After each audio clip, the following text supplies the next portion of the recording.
Who's ready to get dirty? BRP iRacing Series roars back to life, kicking off fall 2021 with a bang at Lernerville. This is the BRP iRacing Series Big Block Season 2, beginning with the Pete Cosco Memorial on Pit Stop TV. Welcome everyone to the virtual Sarver, Pennsylvania. Andrew Cardinale with Joe Donahue alongside. We thank you for tuning in on Facebook, YouTube, Twitch, and Twitter for the first round of the new BRP season. Media Day last week at Charlotte introduced us to many new and many familiar faces, but nothing is as good as seeing everyone back on track, especially for points. Got a 14 race slate in some of the best cars dirt racing has to offer, and the competition only continues to ramp up. New names, new cars, big stars. It all begins tonight, Joe. And what a great place to start it all off, these big blocks and all these drivers. It's such a great series. There's a lot of support, a lot of backing, a lot of partners, a lot of fans, and a lot of drivers. And with this 14 race schedule, it seems almost fitting to put them at a great track like Lernerville. The practice that we've seen from these guys has been exciting, and with this Pete Cosco Memorial tonight, it can only get better through those 117 laps. Very much looking forward to seeing how this evening goes. This is the Pete Cosco Memorial. You can see that up top right. You can see on your screen the whole schedule of 14 races. It's a long one. There's a lot of attrition built into the schedule. 14 races, the longest that we've seen yet. Next week, Volusia already gets the grind going from Lernerville down to Volusia in Florida, then Lima Land in a couple of weeks, Weed Sport to end off November, and you can see on through the rest of the schedule. I do like that I see Volusia on here twice. Volusia has historically given this series the best racing out of any racetrack. That's not, though, to discount any of the other races that we've seen throughout the course of the BRP iRacing series. It just seems like Volusia tends to give us really, really good races. I like it being on the schedule twice in this case. A lot of variety here. I know there isn't necessarily a huge variety of dirt tracks on the service compared to what you see in real life, but there is still a good bit of variety within this schedule, trying to keep things realistic as well, specifically for these big blocks. Oh, absolutely. You got to go between shorter tracks that are high banked like Lima Land, out to short but a bull ring like Kokomo, and even to Lernerville here, which is one of those sort of middle/bigger tracks, but Lernerville's got that embankment that goes over where there's no wall in the corners. That just makes it a completely separate animal from everything. And the way the corners are here, you can see with the track map, the 1 and 2 area of the track's a little bit more sweeping than 3 and 4. You have a little bit less of an angle into 3, and at least when you're driving the cars, turn 4 feels like a hairpin corner, and it gets pretty tight pretty quick. You have to get the car straightened out very quickly out of turn number 4. This track is very different on the two ends, and you're going to see that as these guys race through it tonight. A bit of a curve to that back stretch as well. The front stretch gets straightened out by the wall on the right, but that wall goes away after turn 1. Turn 2, you can hop over that edge. You can see it towards the bottom right of your screen even in background. And you mentioned it, turns 3 and 4 are very different and very difficult. That the radius kind of tightens up on exit, and that's something you usually hear talked about with road courses, but it's very, very true with this racetrack in particular. And you see it at a lot of oval racetracks. It's just not usually thought about. Most wins here at Lernerville in Lernerville's history, dating all the way back to 1967 when it opened. Bob Waring Sr., 179 wins. And the most recent BRP winner here was Travis Miller earlier this season in a late model. Qualifying up on the way for these guys. So happy you're joining us for the first annual Pete Cosco Memorial, 117 laps once we go feature racing here at Lernerville. There's a lot of cars. Somewhere in the name of almost 40 cars for this race. It's gonna be wild. Yeah, for sure. And so we're going to have to kind of bring that one down as we're going to get these guys ready. We're watching Michael Hackett here with a beautiful white and yellow throwback on the 84 machine. He's going to run through turn number 4, kind of get that radius right. There's Randy Giroux coming past the line here as well. A lot of these guys are going to be running throwbacks throughout the night that we're going to get to see cars that are a little different than what we're used to, but still the same great drivers. Up to the top first was Joe Matthews. Now it looks like Susie's going to go fastest, and we saw him right there in that throwback. Ryan Susie goes a bit faster than everybody else. Dan Sider into second for the moment. Now Matt DeRitter jumps up to second. It's going to be hard to keep up with these guys here in qualifying. Absolutely. You're watching Matt DeRitter right now. They're running up to the top side of the track. It's still pretty young, so there's a lot of grip up there. He's running a throwback to his own car back when he first started his own racing career. Now you're looking at Tyler Joshimbowski here in the 88T down the back straightaway. He is trying his best to get further up in the top 10, as well as Tyler Pachalski here in the number 21 machine. That orange and white car rips out of turn number 4, trying to go a little higher up on the board, and to second place he goes. So far, 32 of our drivers have completed a qualifying run, and several others still are out there trying to complete theirs or just starting theirs. There's Corby Daniels, our paint scheme of the week from last week after Media Day at Charlotte. Travis Miller qualifies 22nd so far. There's going to be a lot to sort through. Here's Dennis Cardinal. That's interesting. I've never had to announce my own name on the racetrack, or at least close to it. I'm Cardinale, he's Cardinal. There's mutual respect there. Plank, the 077, the highest of the newcomers. He is currently third. Maxime Plant goes up to 6th. Oh boy, there's going to be a lot to talk about here after just qualifying of round 1. And it's hard for us to even go through the whole field, but we'll do our best here as we get into the rest of prelims here at Lernerville. Yeah, there are some new names, whether we're used to them or not. Scott Fritz up there. Garrett Zacharias was doing well at the top end of the charts. And they're going to continue to get through this field. We should be pretty close to done with it. You got Clark going through 1 and 2 right now. And quick. Pretty impressive run from Clark to get up into the top 10 here late in this session, but it's shaken up those heat race orders pretty well. Solid run there from Andrew Clark. Up to 10th. Does he go faster lap 2? No. Matt DeRitter still on the speedway. There's his number 03 that we saw a little bit earlier. So, 36 of the 37 cars in attendance have completed a lap time. That's a lot. That is a lot to try and sort through. They will get sorted out. X amount of drivers. I believe it's... No, I don't think anybody moves straight onto the feature. We will heat race, and the top 4 from heat races should move on. And if I remember correctly, there'll be 4 of those heat races. Again, 4 move on from each, and that'll give us our 16-car field from there. And then we got to add 10 more to make it 26. Should be the way things go. So 2 consolations will take 5 from each of those races. And in fact, our first heat race is already gridding up. Joe, it's the first race of the season. Go ahead and introduce our first field of the season. Oh, with pleasure, and we'll start off on the pole. Ryan Susi was fast in qualifying. He's going to start on the inside of the 03. Matt DeRitter running a throwback to his own initial racing career. Starting off row 2 on the inside, you got Garrett Zacharias in car number 71, and to his outside is going to be that 88T of Tyler Joshimbowski. Roll back to 5th place on the grid. Dean Reynolds is a new name in this series, and he will be starting to the inside of another one. In 6th place, that's Kyle Wendt in the 16. Going back to 7th, you've got the thriller, Travis Miller, and to his outside, Tanner Correa, running a throwback to his own slingshot at the beginning of his career as well. Roll back to row 5. We start on the inside with Dean Meisler, a well-known name, and to his outside as well, driver out of New York, David DiPetro. And back through the field. That is the field. That is objectively the entirety of this first heat race field. And I'm excited, man. Yeah, so just shy of 40 cars. If you take them into 4 races, that means 10 each.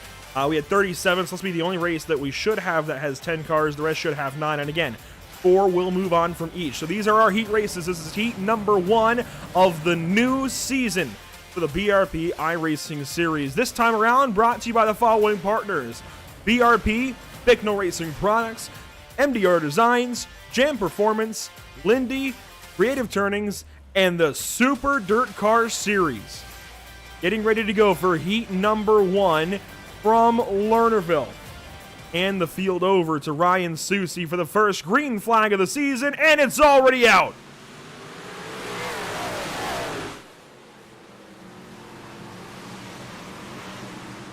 One car around, that's Meitzler. They'll race out of turn 3. The rest of the field stays together.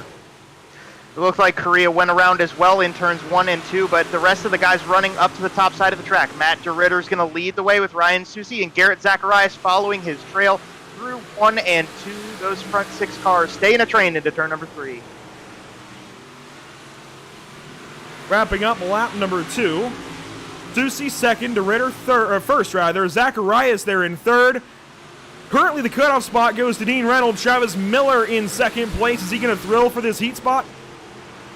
Miller's looking to the bottom now, going to try to duck into the radius of turn number 4. Doesn't get that move going. He's going to have to slot back in line. Reynolds going to run up to the top side and try to pull some momentum, but we know Travis is going to be all over the tail end of that car through 3 and 4 again and try to get into this main event.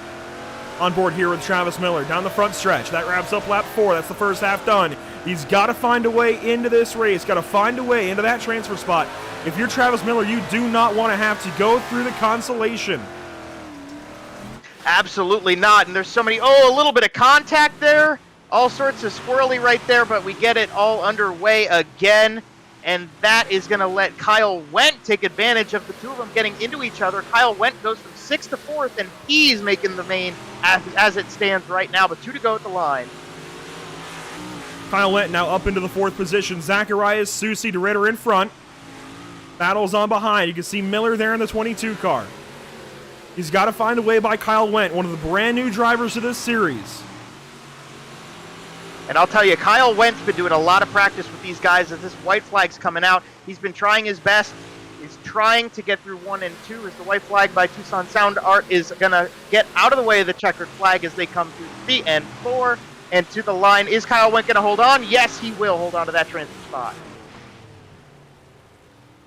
That's it for heat number 1. And I got to break the 4th wall here a little bit.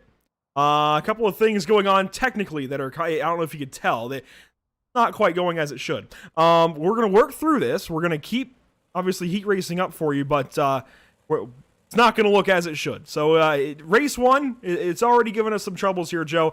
However, we are going to be able to keep racing on screen. Hey, we're getting this new season underway. Things, they can be a little squirrely here, but we'll go ahead and try to get through our second heat race and get these guys out onto the track. Don't know if we're going to be able to pull up the starting grid for you guys. We'll see if we can get hold of that. Well, you see Tyler Pachalski on the front row with Maxime Plant. Those are 2 guys we're used to seeing here in this series, and 2 beautiful throwback cars as well. Unfortunately, even my time scoring is bricked up here. That's kind of the problem. Is a lot of things are bricked up on my machine, but we'll work through things. There we go, best as we can. You can see Pachalski, really solid starting position for him there in the orange 21 car. Not used to seeing him in orange, usually black and yellow. Plant on his outside. You can see the 98 car. That is Andrew Clark in 3rd for this heat race. Jamie Porter starting to his outside. I see Corby Daniels. I see Hunter Holberg. I think that might be Joe Matthews starting back there in 8th. Yes, it is. So a stacked field here for heat number 2.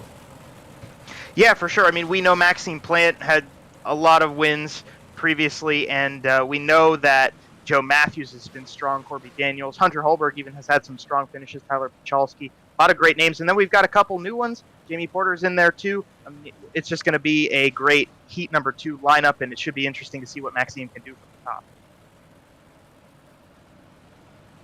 Getting ready for the second green flag of the night. It still says white flag on the left side of your screen, but we're going to work through that as best as we can. At least we're going to try. There we go. And a big crash behind. That is going to be Hunter Holberg around and one other, it looks like, but we keep racing up front. Tyler Pachalski still leading the way there. Tough break for Hunter Holberg. He's been in this situation before, though, so he should be able to get things together and rally a little bit later on in this event. You see Corby Daniels trying to make a pass down the inside of Andrew Clark. Those 2 are going to race for 3rd place as Tyler Pachalski still leads the way up front. Clark down to the bottom side, tries a slider, gets on by Plant for the moment. Now Plant travels back around the outside. Had that run on the top. That's why top is king. Daniels now into the transfer spot. Matthews looking to move in. Daniels all over the wall. Oh my goodness. Corby Daniels is out of here. Upside down, slides off the racetrack, out of everybody else's way. We're still watching Andrew Clark put pressure on Maxime Plant, and here comes a big slide job. Not going to get Joe Matthews there. Tough deal, but we're going to keep it rolling, and we'll see what else we can see out of Matthew Beauvais, Dylan Davidson, those guys still trying to catch up to that 9 machine. Dylan Davidson now with a great chance to make it into the feature. This is the transfer spot. The leader's up front. We're watching the blue 9 car. That's Joe Matthews. The 73. That is Dylan Davidson. Beauvais following those guys, and Davidson still within reach of Joe Matthews as they come around the corner again. But this time, He's going to have only a few more chances to get that move in, and the top is just staying dominant enough that you can see Joe Matthews kind of block that line off. Davidson going to slide it in there. Big send, big commitment. Not going to work out for him as powering around the outside again. Joe Matthews holds that position. The rest of these guys working things out. Dylan Davidson, Double D as we call him, used to be a commentator in this series. He's digging down low. Not quite going to get there at the line that time, and that is going to let Joe Matthews hold on to that spot and transfer straight into the Pete Cosco Memorial. Tyler Pachalski won that heat race. Maxine Plant got second, and Andrew Clark third. Those guys will go with him straight to the event, but we got consolation events, so down but not out for Dylan Davidson, Hunter Holberg, and the rest of them. Should, I say should here, should have an overlay back soon. Whether or not that happens, I don't know just yet. But we're going to do our darndest here. We've got another field of cars coming out, ready to go green flag racing. And well, we'll see what... We're hoping for the best to get this stream going for you guys. Obviously, you get those up on your screen, get timing and scoring for you, but we can go through the starting lineup for you while they roll off the pit lane. On the pole for this one, Brandon Plank, a new name to the series. To his outside, going to be the 18 car we're used to seeing Gavin Isel in this series.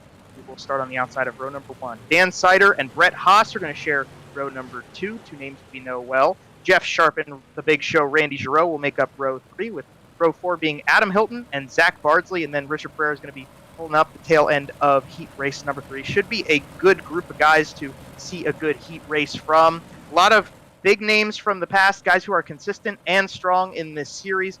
Brett Haas, Dan Sider, Randy Giroux, along with a couple new names, Zach Bardsley, Brandon Plank. Should be a good mix to get us a good little mix-up here for heat number 3. Look at that, just in time. Maybe. We'll see how this treats us. Might work. Hey. Maybe? I've not been in that... We've not had that tragic of a failure in a while. Okay. Looks like we're working for the moment.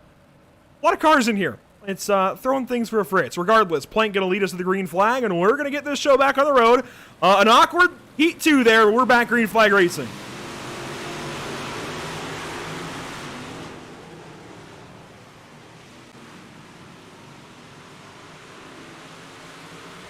Down the backstretch. Plank still leading. Isel second.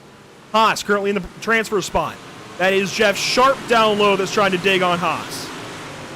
Haas slides around the outside. There's Dan Sider also up in there. The Big Show Randy Giroux trying to make up time along with Richard Pereira. They push up from the tail end of the field, working the top side through 3 and 4, completing a third lap of this event. Brandon Plank goes fastest from the front. He is holding on to that lead well right now as we got a battle going on for the 5th spot, Jeff Sharp and Randy Giroux. The Big Show, Randy Giroux, that is to you. Around the top side, you can see him putting those front tires in the slick, slinging the rear out on the tops of turns 3 and 4. He's digging for 5th, and he's going to have it, it looks like, on that top side eventually. It's a matter of how much time he loses to Dan Sider. Dan Sider holding down that transfer. The 96 of Pereira digging down low, gets a little bit squirrely, continues on. And there you see Zach Bardsley in the Toby Tobias throwback, also following the Big Show around the top side of the racetrack. They're both trying to get around Jeff Sharp and see if they can catch up in time. We'll have 3 laps to go at the line, and Dan Sider holds onto that transfer spot just in front of him. Now Bardsley looks to the bottom side, doesn't quite get there on the Big Show. They're going to sling it into 1 and 2, try to make some time, see what they can do with 2.5 laps left in this race. That's the view Dan Sider has out the rear end. He's got a nice cushion back to these guys. The Big Show, Randy Giroux, 2 more laps to do it. He's quite a ways back. A 2.5 seconds they're about to cross the line. Zachary Bardsley moves up a spot. Barges on through, if you will. That's a good roll there as we got the white flag coming out for Brandon Plank. Oh, slide job! Oh, man. Oh, he's going to go over. No, but he holds on to it. The Big Show cuts back underneath. White flag by Tucson Sound Art shown to them. Randy Giroux holds on to that line, but, man, they're about 4 wide out of turn number 2. Brandon Plank is going to win this heat race. Heat number 3. Giroux sideways in 3 and 4. Pitches it back underneath the 11 car. Crossover, and he gets that spot back, but does not transfer. Dan Sider, the final of the transferees, and the few that were in front of him will go on along with Looks like we will be able to go through the grid this time. Let's go ahead and meet the grid for heat number 4. On pole, Scott Fritz in the number 48 car. Starting in the second position, you're going to have Brett Fisher in the number 30. A couple of guys that we're pretty familiar with. Starting in the third position, it's the 084. So the 84 of Michael Hackett, Ryan Beagle, the other 84. The only two 84s in the series now, and they're side by side for heat 4. Go figure. Starting 5th place in heat number 4, it is Brett Rawls in the 17. Mike Wenner starts to his outside. Starting in the 7th spot, Connor Ross, then Dennis Cardinal. I like the name there, buddy. Starting 9th this evening in heat 4, Brian Berger. He's got some work to do. Yeah, Brian Berger's a name we know, as well as Mike Wenner, Ryan Beagle, Michael Hackett. We got a couple new names in this series here, Connor Ross, Dennis Cardinal, and it's a good shakeup for those guys. But the track's starting to get worn in a little bit, slicking off, and that might allow these guys to get good runs off of the corners, maybe make some over-under passes, a couple more slide jobs. It's been getting really exciting here in heat number 3, and it's only going to get better for heat number 4. Want to thank you for sticking with us through those heat 1 and 2 troubles on the graphics and such. Bicknell Racing Products, MDR Designs, Jam Performance, Lindy Creative Turnings, and Super Dirt Car Series, making things happen for the BRP iRacing series. Those are some big names, and obviously, especially the one outlier there, Super Dirt Car Series, tagging now onto the BRP iRacing series. That's huge for these guys. Only going to help these guys out as we get ready to go back at it for heat number 4. Let's ride along with them. Heat 4 underway.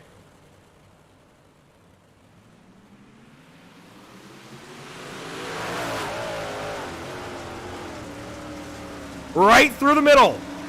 On board here with Wenner. The yellow 23, a little bit of contact. They keep at it.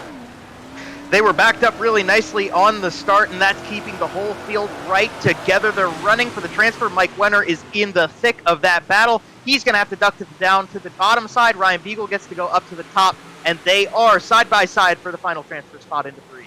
Beagle turned things up last season in the late models. Looked good there at the end of the season. But now he's got to get by Wenner for this transfer. Wenner working down low. Contact that time with Fisher. Now Fisher going to try the middle. 3 wide for second place. Doesn't go. Now they go 2 wide into turn number 3. Michael Hackett holding on to the very front end of that. Wenner goes way to the bottom of this racetrack, trying to find a little bit of grip that nobody else has found yet. Brett Fisher runs to the top side. Ryan Beagle in the middle right there. A slew of cars and a little bit more contact just for good measure into turn number 3. Beagle trying to find room. The 17's going to hit him. There goes Brett Fisher out of the park. See you later. Brett Fisher's done. He's going to have to come through a consi. He's out of here. That was the 17 of Bowles. Well, Rolls, but we're going to call him Bowles now after that one. Yeah, he barreled into that corner and just unfortunately contact, and Brett Fisher went see you later. And that is not the way he wanted to run this heat race, but with 3 laps left, the rest of the field has to continue charging on. Now we've got Rolls in that final transfer spot, right with Ryan Beagle right behind him. Dennis Cardinal in there as well. A little bit more single file with 2 to go. We're calling him Bowles now because the way he knocked those guys out of there like bowling pins. Cardinal working the top side, trying to get to Beagle. Lap and a half to go. Scott Fritz is taking off. See you later. He's going to win this heat race. Second, Hackett. Third, Wenner. Fourth, Rolls. White flag presented by Tucson Sound Art is out on this heat. And again, 5th and 6th battling. Cardinal down low. Is he going to have anything here in this final corner? I don't think he's getting to 4th, but he's going to try for 5th down low. Nothing's going to happen. That's the heat. And that race got really strung out to the bottom, but you could see everybody start getting a little bit exploratious there. The track is wearing in pretty quickly now, and the top end is pretty slicked off. So you're going to see in these constellations how much of that is going to play into the way these guys strategize these consies, as the top's getting slick and the bottom's still got a little bit of grip down there. Exploratious. I like that one. Not a word. It would be exploratory usually, but I like it nonetheless. Constellation number 1. This should be... I think they called... I think this one will be the B. I think that's the order iRacing opts for. Anyways, here we go. Travis Miller on pole. Randy Giroux, the Big Show, starting second. The Thriller, the Big Show. Great nicknames in the front row. Starting from third here in this consolation race is going to be Dean Reynolds in the 079. Zachary Bardsley in the 11 starts on his outside. The other number 11, Tana Correa, the one we know a little better, he starts 5th. Jeff Sharp on his outside, starting 7th place in this consolation race. Dean Meitzler in the 49 car, love that guy, with Richard Pereira starting over his right shoulder. The back row of this consolation, Joe, Tyler Josh Bombowski, and Adam Hilton.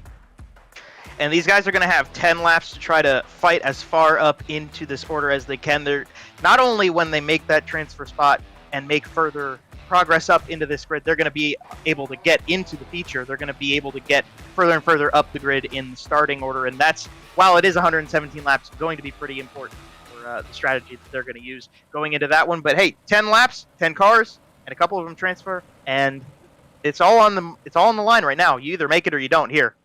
You can see Dale Jr. is cheering for these guys. Who do you think he's rooting for here as we get ready to go for our first consolation race on the evening? Miller, the Thriller, going to lead us to the green. The Big Show, Giroux, second place. And it's only going to get interesting from there. The top 5 going to move on out of this one. Let's see who makes it. Coming to the green flag at a turn number 4. Miller gets them going, and we're off and away. Big trouble, the 11 round. That's, oh my goodness, that was Bardsley initially. One car over, that is the Big Show, Randy Giroux, making it a big show as he goes over. That's such a tough break for the Big Show right there. He's going to, you see him still trying to get that car slinged around the right way as Travis Miller comes back to the scene of the crime, leading the way over Tanner Correa, Tyler Joshimbowski. Those guys got a little bit cleared away, and that really strung out the field there for that start of the race. Yeah, great start for Joshimbowski. Already up to 3rd, is it now?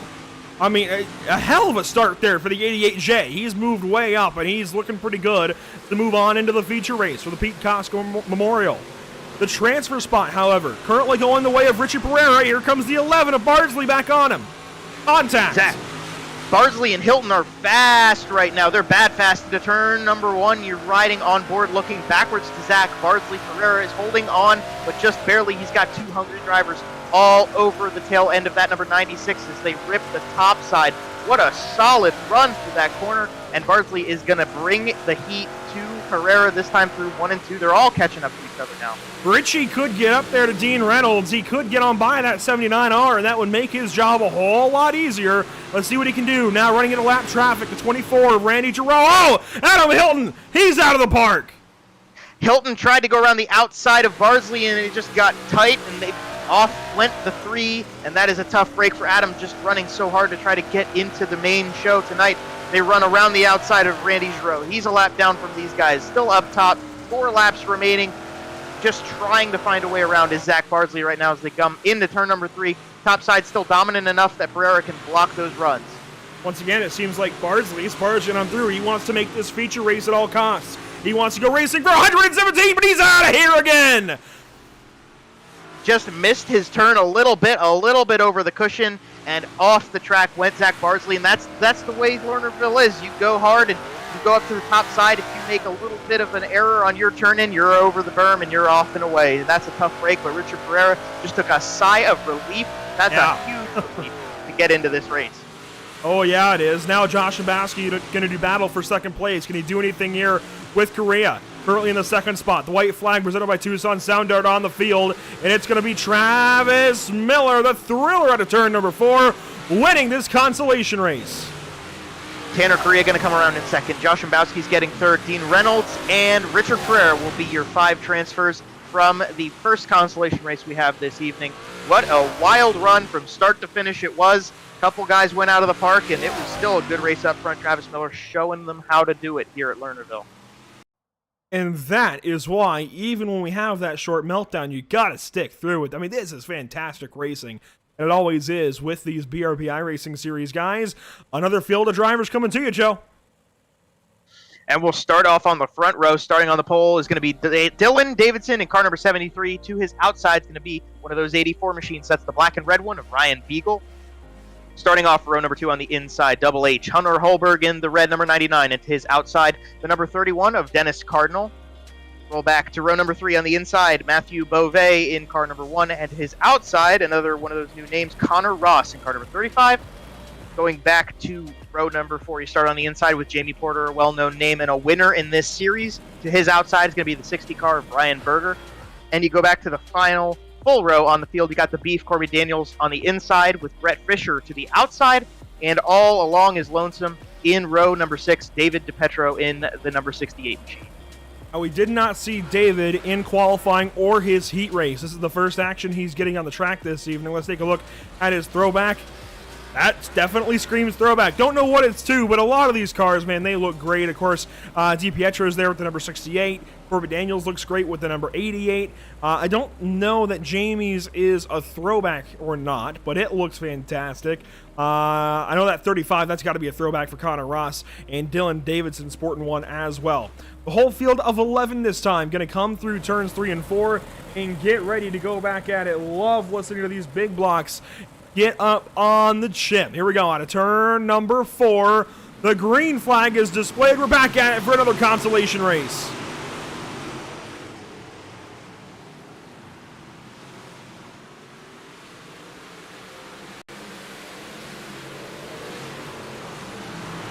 Lap 1 in the books now. The transfer spot battle, it's Matthew Beauvais and Connor Ross. Excellent start for this race for Dylan Davidson. He controls the field up front. Meanwhile, the race for the transfer is heating up right here on your screen. Looking to the inside a little bit, Jamie Porter couldn't find his momentum to get around Connor Ross a little bit. Squirrely for Brett Fisher, he falls back a bit. Dennis Cardinal rocked a fast lap there. He's on the charge for 3rd place right now, but man, you can see, oh, baby, they're close and a little bit of contact. Love the onboards on these big blocks. 3 laps in the books. There goes Beagle. He's up and out of here. Hunter Holberg went with him. Big brakes, tough brakes for those guys, as now they're going to fall back through the order. Brian Berger with a big contact on that slide job by Brian Berger on Beauvais. He does get the spot, and he holds him behind with DiPietro right there, too. Beauvais around. He gets tagged from behind. He's now around in turns 1 and 2. The last car currently on the in right now is Brett Fisher. He's over Brian Berger. We've seen Berger get desperate already today. Is he going to try something here on Brett? 5 laps to go. And all they had to do to get into this position was just stay a little consistent and be patient with a lot of cars getting out of their way in incidents. Now we've got a battle between Brett Fisher and Brian Berger for the transfer spot, and Jamie Porter is just rocking off fast laps. He's trying to get further up in this order, still running within the top 5 right now, but there's a big battle going on between those 3 cars. You can see Dylan Davidson with trouble here from Dennis Cardinal, Jamie Porter in behind. This is the top 3. Connor Ross sits 4th, then's Brett Fisher. On the transfer line is Brian Berger. I thought he was going over. And Corby Daniels is in this. Corby Daniels is running fast laps now. Big slider, big commitment. It works, but an over-under pass is going to get Brian Berger back. Brett Fisher took it. Another one. Wow, good racing right now. That's amazing, and Corby Daniels is sitting here watching all of this as they're going to come around and get the white flag presented by Tucson Sound Art. Can they do it? Oh, Berger! Yeah, there we go! The seas part for Corby Daniels. He drives down to the bottom side, and he's got an open ticket into the feature race for the Pete Cosco Memorial. Davidson across the line, then Cardinal, Porter, Ross, and Daniels will move on. All Brian Berger and Brett Fisher had to do was not hit each other, and bam, they went. Corby Daniels just watched that happen, slid around the inside. He's going to make it into the 117-lap feature. What a set of consolation races for the first race of this season. If bam, they went, Corby said, wham, bam, thank you, ma'am. Took that spot, well, 2 spots, and moved up into the feature. Wow. Speechless. Speechless, absolutely speechless. That's a great way to start off the season. A lot of really close racing, and it's going to be interesting to see how that plays into the rest of the year. But, wow, that was exciting. Starting on pole then, for the Pete Cosco Memorial, Matt DeRitter, the number 03, will lead us to the green. Tyler Podolsky rolls off 2nd place. A fantastic front row starting 3rd. Brandon Plank in the 077, then Scott Fritz in the 48. Starting 5th, Ryan Susi in the 38. Maxime Plant will start this race from the 6th position. Starting 7th this evening at Lernerville, Gavin Eisel in the 18, then Michael Hackett on his outside. And starting 9th, it's Garrett Zacharias. How about that name joining the series with Andrew Clark on his outside? We roll back to row number 6 on the inside. You've got Brett Haas, and his outside's going to be the 23 of Mike Wenner. In row 7, the inside's got Kyle Wendt in car number 16 and Joe Matthews on the outside. In row 8, you got Dan Sider on the inside, Brett Rawls rolling off P16. Back to 17th on the grid, you've got the thriller Travis Miller and his outside Dylan Davidson, our 2 consolation race winners. Then you got Tanner Correa and Dennis Cardinal rounding out row number 10. Starting this race from 21st, Tyler Joshambowski and then Jamie Porter on his outside. Starting 23rd, it's Dean Reynolds in the 079. Connor Ross starts 24th. Starting 25th and 26th, Richie Pereira and Corby Daniels will finish off our field as we get ready to go racing from Lernerville. This time it's feature racing. 117 laps the distance for the 2021 Pete Cosco Memorial. Matt DeRitter leading us to the green, and we are off and away at Lernerville.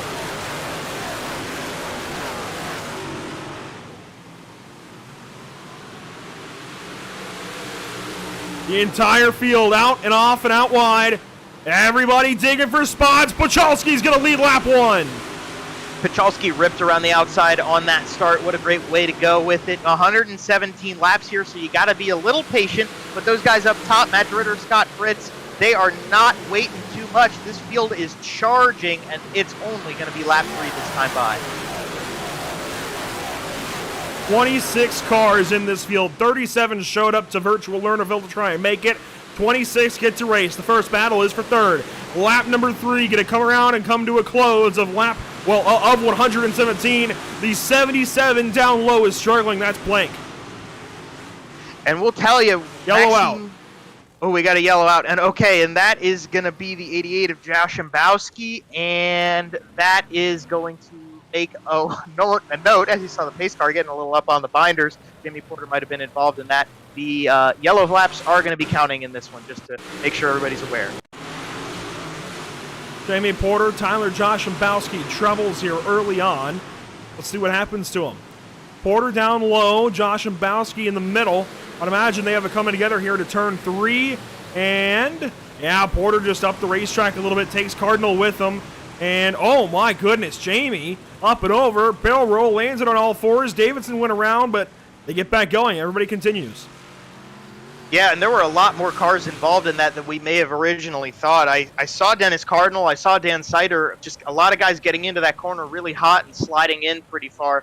Unfortunately, that is going to hinder their forward progress early in this race, but we've still got 110 laps to go, so there's plenty of time to make a rebound, and that's a lot of cars to get involved in a big incident. But you saw that track getting slicked off, and you could tell from the track, from the dust, from the cars, it's getting worked in pretty quickly here tonight. A really, really hectic day of racing already. As this is the Pete Cosco Memorial, I do want to mention that Pete Cosco was an icon in the Southern Ontario motorsports world. Acting as a car owner, driver, and eventual track owner with the purchase of Humberstone Speedway in 2005, for years you could find the 17C at the local speedways piloted by drivers such as Trevor Wilkins, Don McGuinness, Chris Steele, and so many more. His passing in 2014 left a massive void in the racing world, and he has since been honored with an annual race in his name. Here we go, back green flag in it, lap number 8 underway. A little squirrely off that restart there for Matt DeRitter. They go 3 wide. Fritz in the middle, going to try to power around the outside and make that work around Brandon Plank. DeRitter, Plant, they're up to the top side. Ryan Susi running the berm as well. 3 wide for racing with the straight jacket. Michael Hackett trying to make the middle line work right now. Whole lot going on. Hackett's in the middle. Plant up top. A different looking 79 car there. He is up top. Blue doors, yellow number, orange number that is. Side by side, Hackett and Plant stay across the line that time to complete lap number 9. Hackett digging down low. DeRitter sits in 4th. Hackett a slip up. He's going to work up top now. He finds a slot, and he's going to go to the cushion. There's Gavin Eisel working the bottom side, and we know him as a catfish in this series. That black... Oh, no! Oh, big contact. Great save. Hackett. Yeah, great save. Oh, 4 wide? Not quite. We're going to go 3 wide here, but they're all over the place. Yeah, Susie saw that closing up. He knew to back out. That's the kind of veteran vision you get as a race car driver. The rest of the field working down the front stretch. Turns 1 and 2 again. Eisel, you mentioned him, catfishing down low. Hackett up top. Plant now back up top. They roar into turn number 3. Oh, a little bit of a bumper for Maxime Plant there on Michael Hackett. He's faster up top, and he's trying to find a way around that 84 machine. They pull in big time as Scott Fritz makes a pass up at the front end. 2 orange cars racing for the lead. Pachalski goes low. slides to the middle, and Fritz is going to power out of turn number 4. Doesn't quite get him at the line, but he gets him at turn number 1. Fritz had a nasty slider there in 1 and 2 a lap ago. Now the 77 tries to replicate it. He gets it for now. Stays in third. Pachowski back to point. Fritz down low. Catfishing right on that inside. No dice. Here comes Plank up top. Plank using some momentum. That red and black number 77 going to look for second place up at the top. Matt DeRitter holding on strong in 4th spot as there they go. Big time. They're close. They were really close to each other in the entrance of 3 and around the top side. Plank is going to get position number 2 and see if he can use that momentum to get into first here out of turn number 2. Battling through the entire field. This is up front though. Lap 16 of 117. This will be 101 laps to go across the line. Oh, Fritz had a thought about it. Looked to the outside of Plank for a moment. They go single file now through 1 and 2. Everybody goes to the cushion this time, riding on board in 3rd place with Scott Fritz. He goes into turn number 3 with a little bit of pressure from Matt DeRitter as we've got Maxime Plant and Gavin Eisel catching up to these 4 drivers again. Pachalski is starting to look a little bit weaker down low. You can see the 77 up top. Plant working low as well, trying to make a spot up onto Ritter. You can see Plank is strengthening. As this run goes on, he's finding something up top. And here we go, side by side for the race lead. Brandon runs up top on the cushion. Pachalski in the middle. A little bit of grip there, but the momentum is going to hold true on the top. Oh. Maybe contact. Pachalski backed out of that one. He just lets that go. Oh, and we got a backup, but we got cars into each other. Saved it. Stay racing. We're staying green. How about that? Plant now part of 2 different big checkup saves, and they keep racing. Now he turns somebody. That's a 98 of Andrew Clark. They get it sorted. We're going to stay green, and they're going to drop way out of here. That is such an Oh, no! Joe Matthews up and over the berm. Is that going to be a yellow flag? I hope so. He's upside down. It's going to have to be a yellow. Stays upside down right there at the exit of Maybe not. Reset. We're staying green. Up front, Scott Fritz, Pachalski, Plank. This field, this is nuts right now. Ryan Susi in there. Travis Miller. You see Tanner Correa trying to get up in there. Zacharias. This is a slew of cars right now in this big group right here. And you can see the dust is building. Getting dustier and dustier as this race goes on. Dirt is drying out. You can see the bottom line is coming. It's either bottom or top as now. We got a couple of cars together. They sort it out. No, Haas around, maybe not. Winner gets a grab of things. Sideways, torquing back out of the speedway, and he will get back going. Hackett's around. That's not gonna stay green, I don't think. That's Michael Hackett. Hackett staying backwards. Yellow flags do come out. And yeah, his rear end is no longer as it should be. We don't see it on our end, unfortunately, but on his end, I guarantee you, the rear end was speared through the rear end of that car. Let's take a look at things. That was Michael Hackett with problems in the 84. Here we go. I love the chrome numbers on this machine, but unfortunately, they're going to get a little bit dirtier here. Zacharias down low. Hackett had gone low to Ritter. Checked up. Zacharias nowhere to go. Yeah, Zacharias just kind of got into the back of him with Susi, and then Hackett, I mean, just trying to recover from it, but up and over, big damage. Susi got away with it, I think, not too bad on his end. Zacharias, same deal, but just kind of had to check up because him and DeRitter ran different lines in that corner, and they kind of met at the same place at the same time. What a start to this race. Do you believe that was only 26 laps? Well, I was just thinking myself, hey, these guys are probably thankful to get 2 or 3 of these laps done under yellow, kind of take a breath, let go of the steering wheel a little bit, let the circulation go back into their hands, and get ready to go again, because things are getting very crazy here. The track's getting older, it's getting slicker, and everybody's running different lines now. This is getting very dynamic, and it's going to start showing some cream rising to the top. This is where the drivers make their money. Shout out to our partners at Pitstop TV, Tucson Sound Art, Permanent Makeup in Cryo, Maine, Whiplash Media, and BAM Racing Videos. Gonna go back green flag this time at a turn number 4, waiting on the field to come on through. Let's take a look from our speed shot. Green flag back out at Lernerville. Great restart by Plank. Field rolls through. Oh, no! Big contact, Pachalski, Fritz, Susi. Oh, man. Upside down. Oh, we got a couple cars involved in this one. Are we going to bring that yellow right back out, or are we going to stay green here? Gonna have to get a yellow. Maybe not. They get towed out of there. We keep racing somehow. All right. Plank leads. Then it's Eisel, the Thriller, Travis Miller, and Matt DeRitter. Travis Miller already making big moves up into the top 3 right here. He's got Korea in the top 5 as well, looking to get 4th on Matt DeRitter. Those two guys running throwbacks that they've raced against each other before. Gavin Eisel running on the inside of Travis Miller. Run right here to get into 4th spots, heating up a little bit. We got Pereira making things a little noisy as DeRitter leads him into turn number 1 again. See Travis Miller run around the outside of Gavin Eisel. Eisel trying to catfish on the bottom side. This whole group of cars right here as Pereira slides in, it's not going to work. Hackett's trying to rejoin this race on the top side of turn 4. That may draw yellow shortly. We'll see how iRacing treats that. The 17 of Rawls is now in here. He's 3 wide. Pereira, oh, he's going to hit him. Pereira the save, yes! Gets control of that car, stays to the inside of Rawls, and there it is! No. Oh, man. Pereira up and over, Rawls up and over. The 48 keeps rolling, that's Fritz. Oh, my goodness. Yellow's going to come back out here for sure. We got 2 cars upside down on the front straightaway, and those 2 guys that made a lot of contact in between 3 and 4, and unfortunately, it just ends up putting both of them upside down. So something's going to end up happening here between, well, all of those guys, of course. Scott Fritz, you saw everything down the backstretch. Here's everything out of turn 4, though. Pereira just gets into Rawls. I mean, that's clean as day, or clear as day, rather. Pereira just up the racetrack into Rawls. That sends Rawls into a Fritz, literally and figuratively. Well, Scott Fritz was involved in that one too, but it's an unfortunate situation that Pereira was so sideways in the entrance of turn 3. That might have had something to do with it getting a little squirrely, but you kind of get your elbows out at that point when you're in that situation. So, that could have definitely played a factor in the way things transpired there. But nonetheless, the guys are going to get a couple more laps under yellow and try to get things sorted out for themselves, ready to get back to green flag racing soon. Wonder if we might go to single file restarts at some point in this race. A lot of racing to go.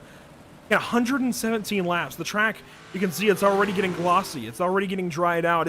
It's not completely locked out yet, but I mean we're getting there up top. Oh, for sure. And there was a little reset of track condition in between the Constellations and the feature to try to help it live a little longer, but you can see, I mean, we got 26 big blocks out on this track. It's going to wear out. It's going to get slick, and it's going to start, pushing guys to the bottom and then pushing them just into each other all over the place. So we'll see on this restart how it's transpired and hopefully get some good racing out of it. Green flag back out. Plank up top. Takes us back under the flag stand. Into turn 1. Gavin Eisel really made the bottom work well right there, holding on with Travis Miller. They stay behind Plank. The rest of the field kind of starting to single file out a little bit. A little racing right here. Tanner Korea down the inside of Andrew Clark, who's on the up and up to try to fight with Matt DeRitter. As we got maybe a race for lead, maybe a race for 5th. DeRitter and Korea running up top of Andrew Clark still. That is a good group of cars racing each other hard right there. Korea moves the 03 up out of the way just ever so slightly. Matt DeRitter gets control back over it. Here we go. The Thriller, Travis Miller, is starting to thrill for the race lead. He might have something here for the 77. Plank runs in the top side, but he gets to the berm late. Travis Miller tried to slide it off the top and diamond turn number 4. Didn't quite work for him. He runs the middle this time, looking for the extra grip in a line that people haven't run in yet. Plank got that momentum. Seems like the top side's still kind of working for him in 1 and 2. Big race. Zacharias and DeRitter side by side into turn number 3. They're going to stay there down the front straightaway, 2 by 2 by 2, as they come across the line again. Mike Winter digging down low. That 23 car, he's in 8th across the line, but he's going to have a whole lot more here in a moment if he keeps making it work like that. Zacharias gets clear of them for a moment. 4 wide and a turn number 4, and here we go. A big run for Connor Ross to the outside of Garrett Zacharias. This is for 5th on the racetrack. Connor Ross, hello. My jaw just dropped to the floor. He just passed 4 cars in a corner running around the top side, absolutely on the bare edge of the berm in 1 and 2, 3 and 4. That's going to get Connor Ross a ton of momentum. He's into the top 5. He's searching for Clark. He's looking for Isel. He is making time up top. He is ripping that lip. Up and around the 98, that is Andrew Clark. He's just gone on by, or at least tried to. Yeah, there he goes. He's going to get it. Caution flag flies. Oh, and I don't know where this one is. There's a lot of cars all over the place, kind of on the backstretch. What that really did was hurt Connor Ross's momentum right there. I think he learned something that he's going to be able to use to move forward here, but we'll catch a replay, see if we can find the cause of this yellow. Might have found it back here. Towards the back end of our lead lap. That's always a good place to go check for a caution, usually. Dan Sider, it looks like, might be part of this. You can see Matthews was digging. There comes Plant. Maxime Plant is 5 laps down after having to go to the pit lane. Oh my goodness! Tyler Pachalski! What? Pachalski was just stopped in the middle of the corner. Sider ran into him, and actually Maxime Plant went up and over the berm there in the background too, so that was certainly a possibility of causing a yellow. There's Plant just went haywire, but we'll catch a replay here. See what happened to Pachalski. Oh, that's contact. Yeah, Jamie Porter and him just running for the same real estate. There goes Maxime Plant over the top. Actually gets good control of that car, but big contact for those guys and sends him to the rear, sends us into yellow. Trying to get things sorted, and I will tell you, it looks like Dean Reynolds has been given one too many waiver rounds. He is now 15 seconds ahead of our race leaders, so this will take some time, it looks like, to get sorted out, I would imagine. Dean Reynolds definitely should not have a lap on the field.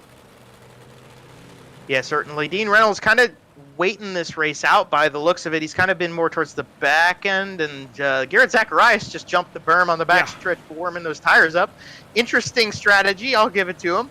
You know, kept it under control, but you know, we'll get this worked out, and everybody's kind of working their way around the track, getting a couple more laps in under caution, taking a couple big breaths, getting the circulation back in the hands, just getting ready, because we're not even halfway into this race yet. We've had as much, if not more, excitement that you're going to see in a lot of races around the world and around the table. So these guys getting things sorted out, the guys getting the waiver rounds, getting back in line, and we'll be ready in short time to get back to the green. It looks like they're going to set the restart up. Dean Reynolds is 1 lap ahead for the moment.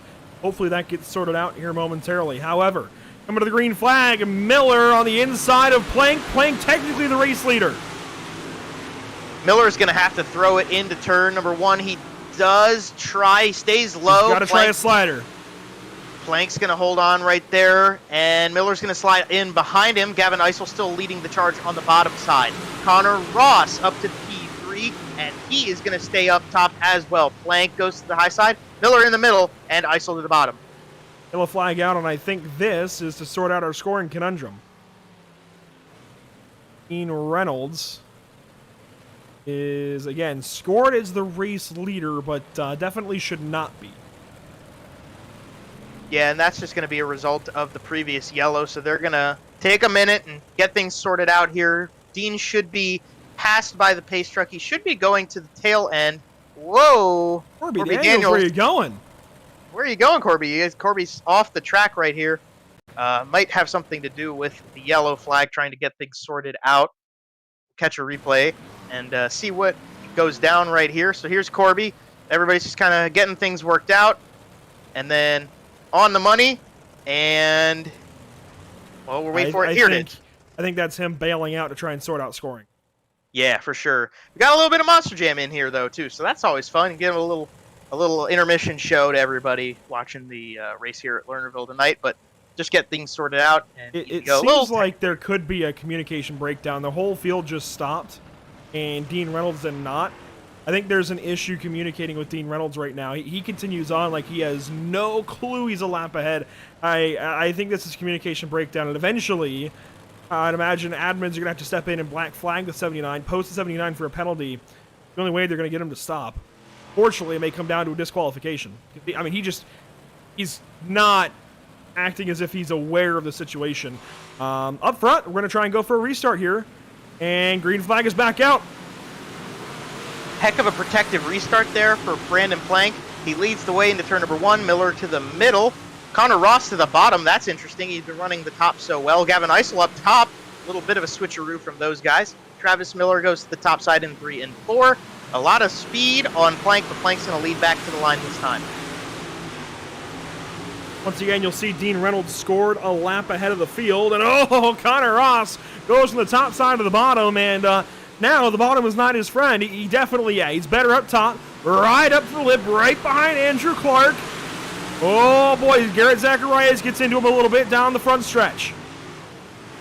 A little bit of the chrome horn. Connor Ross to the top side again. That's where he was so fast before. Zacharias and Eisel and Clark, rather, fighting right in front of him. Zacharias is behind those two as the race for the lead charges on. Plank to the top. Miller still trying to run that middle line. It's not quite working for him. He's just holding on. He's not getting faster than Brandon Plank, and that's not going to help him get into the lead. Meanwhile, hey, we're 3 wide for 3rd place. Connor Ross way down low, digging on there, forces Clark up the racetrack. Here we go. Brandon Plank has a challenge. Oh my, they're racing all over the racetrack, figuratively and literally. They've got battles everywhere. Further back, Ross down low again, trying to find something on the inside of Clark and Zacharias. Clark, for the moment, loses the spot. Eisel is going to stay in front of Zacharias as maybe, just maybe, Miller's got something for Plank.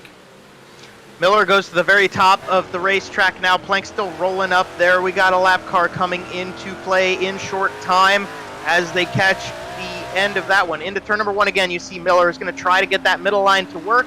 It's the grippier part of the track, but Plank can pull some momentum up top, and that's what's keeping the 77 out in front right now. That track is slicked off, and these guys are going to have to really work for it if they want to make any more speed out of it. Here we go. Travis Miller, the thriller, down low, looking for something, and a caution flag flies. Once again, I don't see the culprit. Do we think this could be a residual technical caution maybe to try to get scoring sorted out a little bit? If so, they waited a heck of a long time. Go back and see if we find something here. We were seeing Scott Fritz getting caught up to on the tail end of that one, and that would have been the first time we would have lap traffic playing a factor for the leaders. Watching the whole field here, they're a little squirrely, and that's where the yellow comes out. So these guys all not involved there. Maybe it looks like they also might have gotten back rolling so quick that it's just not really. That would be it's very possible as well that could have been the culprit of the crime, and so they're gonna get a couple more laps here to have fantastic news. Dean Reynolds has been stopped on the inside of turn 2. Now, nothing against Dean Reynolds here, obviously. This is not anything against him, but it's fantastic news because the front of the field is finally sorted as far as scoring goes. Brandon Plank is once again scored as the race leader, as he should have been for the last 30 laps or so. So Dean Reynolds sorted to the back. That's a good thing. That was classic. That's good. We got it sorted out. So now, even on timing and scoring, the rightful leader, Brandon Plank, will be scored as number 1 on the grid. They're getting them back lined up double file again, and we'll get another great restart here, see if Plank can defend as well as he has the last few times around. Take a look at this restart from our statics. Miller's leaning ahead, and Plank fires back on the bottom. We've got a restart. Back green flag at Lernerville. And Garrett Zacharias is going to make a run for second place right there. Connor Ross back a little bobbled up. Gavin Eisel right there as well. Zacharias moved the 71 into P2. Contact! He sends him out of here! The thriller Travis Miller punts Garrett Zacharias over the edge at Lernerville. He gets back on the racetrack. We stay green. There they go. I think that was Andrew Clark going around in front of the entire field. We're trying to catch up with it. I don't know that we ever will. Andrew Clark turned around.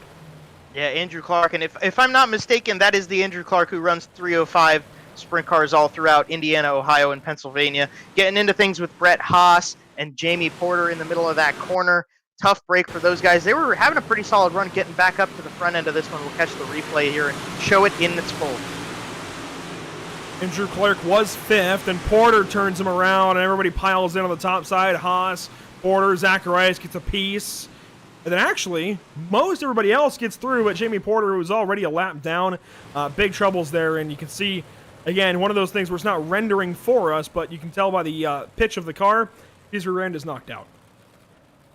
Yeah, and you see him kind of limp his way back. He'll go to the pits, try to get that fixed up a bit. Jimmy Porter just trying to get something together here to get a couple points out of this race and do his best to give himself a good opportunity coming up. There's still plenty of time left in this event if you're not a couple laps down to be able to put something together. Brandon Plank and Travis Miller have been holding on pretty well to it since the start, though, or at least since we've gotten into the midsection of this race. They've been holding on to the lead pretty well, but they've got some company, and there's plenty of time to see that kind of cycle out a bit more. So, with a lot of the fun worked out, a lot of the interesting stuff sorted out, I think we'll get back racing here. We've got just under 50 laps to go once we go back green flag racing. It'll be lap 69 of 117. That should leave us with 49 to go. There goes Ryan Susie getting his lap back and right in front of the leaders. Yeah, that one needs to get called back. It's a good decision. Yeah, I think Susie got a wave around and took it a little late there, pulling on to lap 69. We'll get them just one more, should be only one more yellow flag lap to let Susie catch up to the rear and get these guys ready to go again here in turn number 3. Maybe 2, but it should be only one lap. Looks like we are getting halted up a little bit, waiting on the...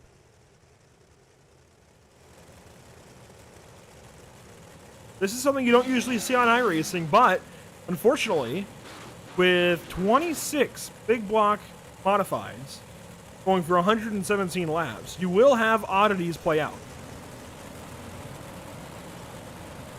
That is a good way to put it. This is an oddity right here, but hey, look at that. We're back to green flag racing again, into the corner, on to lap number 70 we go. Brandon Plank with a great run off the bottom. Oh, he might go off the racetrack right up to the top of the track. Here we go. Gavin Eisel challenges down low. The thriller, Travis Miller. Connor Ross going to join him up top. Eisel still catfishing. No dice for Eisel. Still holding on to the top side is Plank. Oh, look at Connor Ross. He's got the run. Is he going to take that momentum to Travis Miller? Not quite in turn number 2. Miller's going to go up to kind of block that run. Connor Ross absolutely tearing the top side of the racetrack right now. And he's got the momentum and thunder down the front straightaway. All sorts of 2-3 wides all the way to the back of the field. Brian Susie way back there. Hopefully he can get his race sorted out. Wenner gonna have a challenge. Oh, we got one car off. Connor Ross has finally gone too far. Oh, that's such a tough break for Connor. He's going to be able to rejoin at the tail end of this grid. The 35 car up and over the berm goes from third to the tail, and that's going to move Gavin Eisel into the podium position right now. You see Dylan Davidson making work on the bottom side. Mike Wenner in the middle, and up to the top side. Cardinal to the cushion. Man, they are running a tear right now. Tanner Correa getting involved in this one. All sorts of swirling going on right here as these guys racing for fourth spot. Wenner, Cardinal, Davidson. Correa in it now. Is Cardinal going to clear that 3 wide? Eisel just trying to get away from them, but that bottom is not working out. Cardinal rolls it better. And the 31 car going to join this fight potentially for third place.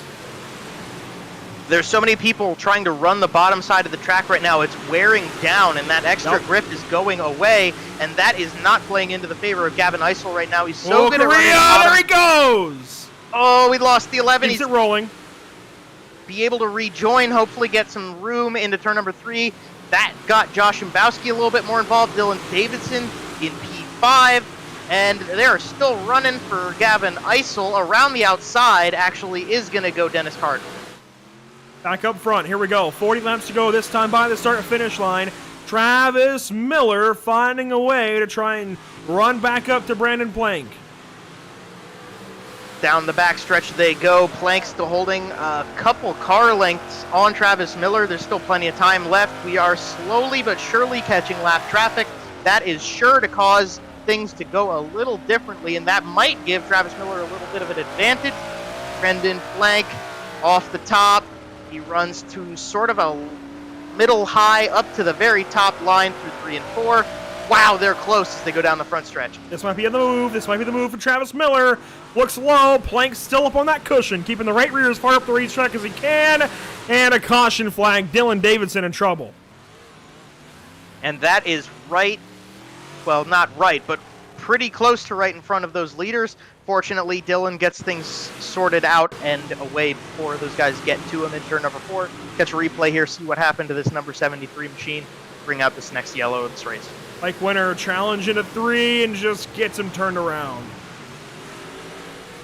That's some big contact there as well for Scott Fritz. Ooh, and Jamie Porter, too, getting into Dylan Davidson. And that's such a tough break. Those guys were fighting up into 5th and 6th and around that area. They had been patient to wait till this point in the race to get up again from the miscues of some other drivers. They've been gifted a chance to run for that top 5, and unfortunately it's going to unravel a little bit for Dylan and Jamie and the rest of them there. They'll get a couple waiver rounds in, but the field's going to stack back up and get ready for another restart.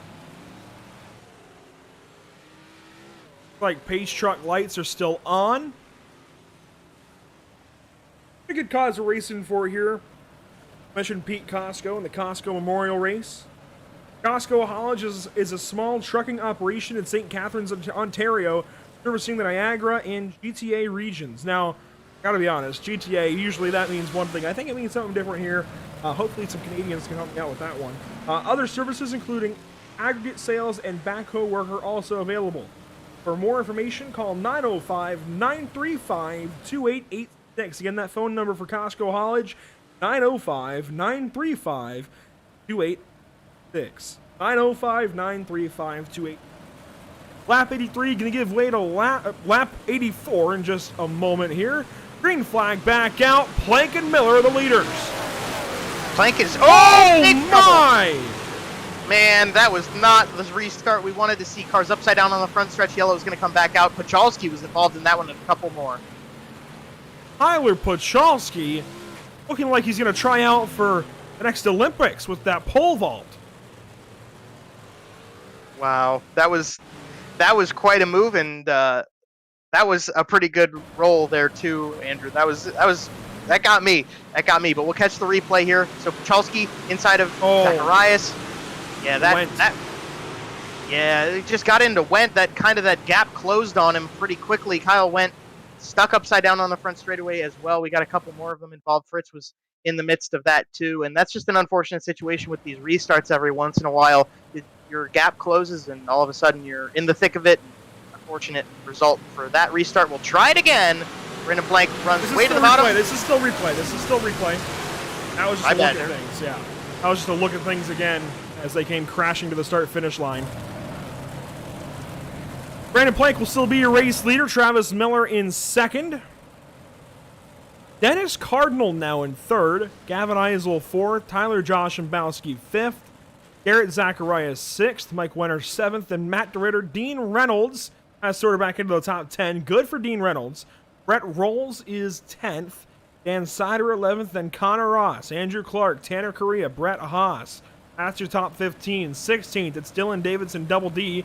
Then Maxime Plant, Joe Matthews, Scott Fritz, Jamie Porter, and Michael Hackett, your top 21 cars. And Hackett is the last car on the lead lap. Pachalski now, after that pole vault, goes 1 lap down. Ryan Susi and Kyle Went 3 laps down. Kyle went over. I was waiting all caution to use that one. I had to there. Pereira in 25th, and Corby Daniels 40 laps down now after the scoring issue. He will go down on the night in 26th position. Coming to the green flag one more time. Let's do it over again. Good line off the restart for Brandon Plank. He's going to get out in front and allow himself to slide up to the top side of the racetrack where he likes to be. A lot of guys coming into that corner with a lot of steam, but we stay clean through 1 and 2. Travis Miller to the very, very top. And as he gets a little bit of help and a little bit of a momentum out of turn number 4, he doesn't get the move on Plank, but Plank is watching them out the tail of that car, looking to his left as much as he can to see where that 22 car's at. He's running the middle down the back straightaway. He's challenging for the race lead into 3 and 4. He is right there on Brandon Plank, going to drive low. Travis Miller has found whatever he's been missing the last 2 seasons of the BRP iRacing series. Trying to find some moisture. Brandon Plank is going to take him out of the battle. Brandon Plank up and over, rejoins the field in front of all of them. Cardinal gets into Joshambowski. That checks Plank up some more, but we stay green at Lernerville. What a miscue. Oh, into the wall again. Dennis Cardinal, they stay clean 4 wide in 1 and 2. Oh, you can't go 5 wide. There they go. Wait, maybe we'll stay green. They sort it out. This is what I love about dirt racing. Finally, Cardinal gets turned around. Susie gets a piece. We might still stay green, but it's doubtful at this point. Turn around. Dennis Cardinal going to try and get back rolling. Can he? Maybe. We stay green. There's the race leader right behind. And Travis Miller's going to have to navigate that somewhat soon. Gavin Eisel and Zachariah. Oh, man, we got cars going all squirrely. Joe Matthews pointing the wrong way in turn number 4. There's the yellow. Wow. Matthews just does a little bunny hop, get back onto the track. Wow, wow, wow, wow, wow. I think chaotic is the right word to use for that couple laps right there. That little rally was a little all over the place, a couple guys spinning out all around, but Joe Matthews is going to end up being the one to bring out the yellow flag. Yeah, look at this bunch in a 1 and 2. I don't know how they sort that out. One car comes down on a 4 wide. That was Dennis Cardinal who came down the racetrack, and they all scatter all around. Let's watch Jimmy Porter's view of this. Yeah, we're on board with him. Yeah, he just comes up on a big dust cloud with a car facing the wrong way in front of him, and obviously going to be a little bit relieved to get around that without any damage or trouble. Tough break for the number 9 machine. There's a little bit more contact involved in that crash. Clark that initially got turned around, and unfortunately Matthews was the one that got the short end of all of that. As we will try things again here in just a couple of moments. Single file for now. We should get the 1 to green signal this time by for Travis Miller, the race leader now. All of that miscue there started, realistically, by the 77 of Plank. Rolling off of the racetrack in 1 and 2. Just missed the corner, up and over the berm. There's no wall there to help him. Otherwise, who knows? We could have had a more massive crash. But the good news for Travis Miller, he gets on through. Now Gavin Eisel, though, going to have to restart from the top side. I wonder if Travis Miller's cognizant of that coming to this restart, wants to keep him up top as opposed to choosing that top side. Here we go. We're going to find out. Zacharias hits Miller. We get back green. Good start by Miller. See where he goes. Oh, Zacharias with a ton of momentum to the top side. Eisel slides up. And they're on the 4 wide. Out of turn number 2, down to 3. Here comes Winner on the inside. Zacharias trying up top. Eisel in the middle. Josh Mbowski's in it. Across the line they go. 20 laps to go. 20 more, and look who's getting into things again. Connor Ross in the 35 car up to the top side. He's ripping the lips, same as he was before. Winner dives absolutely to the grass. Gavin Eisel here right in front of Connor Ross. We're on board to the front stretch again. He jumps into P4 as they go into turn number 1. Travis Miller still holding on up front. Zacharias and Eisel running a sort of a middle line, trying to find some grip. Connor Ross drilling him up top as Mike Wenner stays low. They're all over the place trying to find a little bit of extra speed. Connor Ross going to try the bottom now. On the bottom feeder, Gavin Eisel. Slide job! He gets it done. Crossover time. Gavin Eisel can't get it done. Caution flag is out again for Dylan Davidson.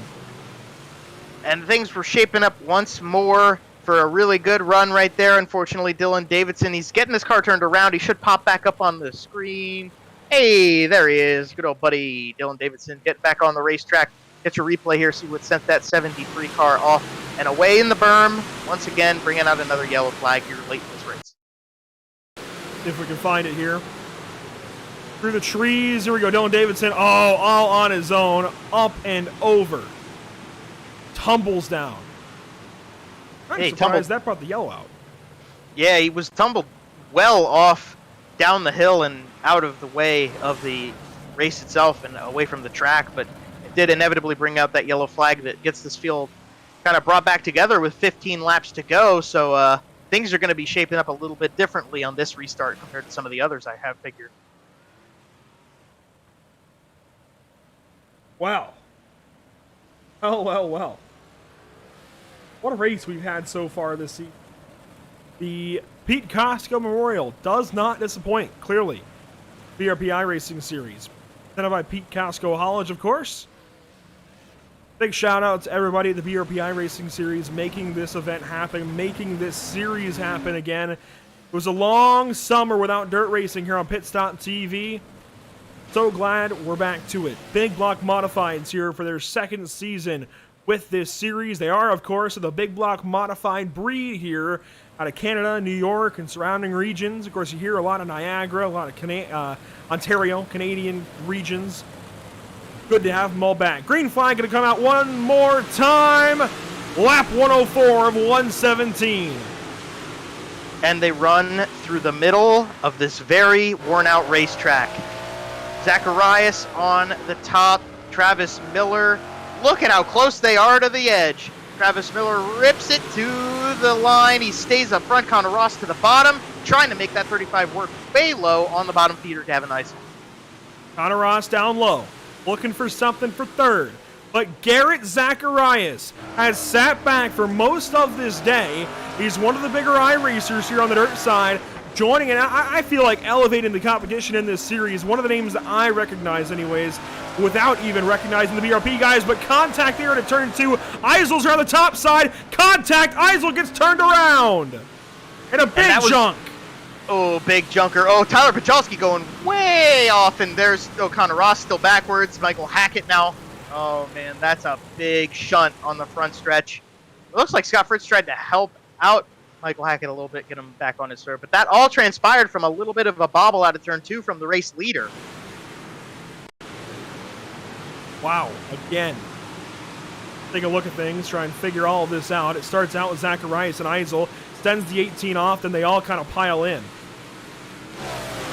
Yeah, that was a big checkup. There's Connor Ross getting shoved by Tanner Correa. Hackett, and there's Ross, bottom side of Hackett's car. There's Fritz trying to give him a little bit of help. Pace truck comes out on the track. We know we need that guy's help.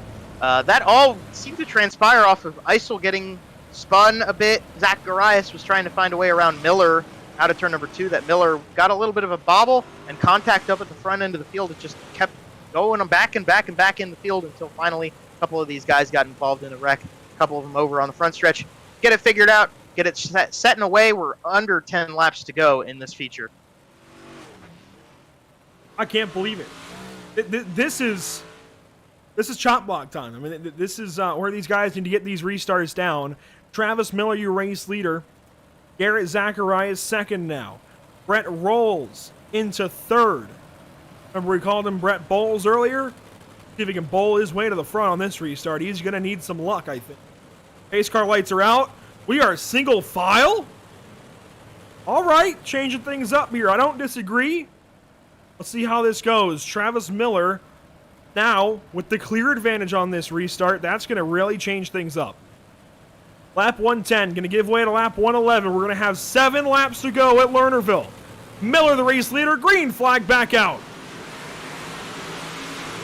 Thundering past the line into turn number 1 again. They run to the middle. Zacharias and Rolls a little bit close for comfort there through 2. Wenner trying to run the bottom side, finding little bits of grip maybe down there on his own. They come back to the line again. Miller, Helpers, wow, into the corner. Whoa, looked like they almost got into each other. Oh, they're getting into each other. Miller's getting some help right now around the racetrack. Turn 3 and 4. Gonna have 5 to go this time by. Zacharias looking for glory in the Pete Cosco Memorial, but Travis Miller does not want to give it up to him. The Thriller works through 1 and 2. He's got the 71 putting all kinds of pressure on him. Into turns 3 and 4. 4 to go this time.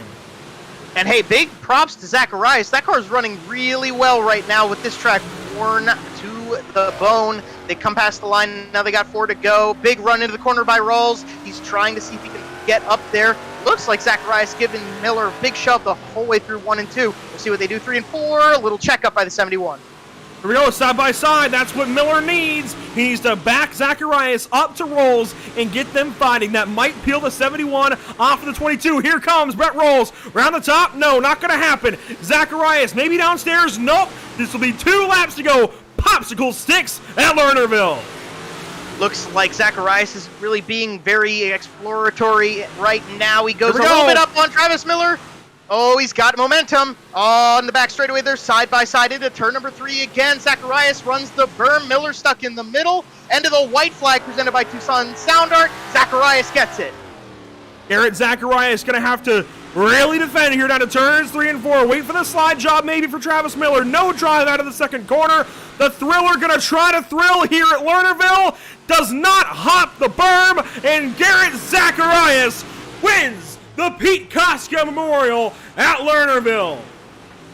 What an excellent run to the end by Garrett Zacharias. He was patient, he was persistent, and he made the move when time was right. Garrett Zacharias, first time out, first time winner here with the BRP Big Blocks.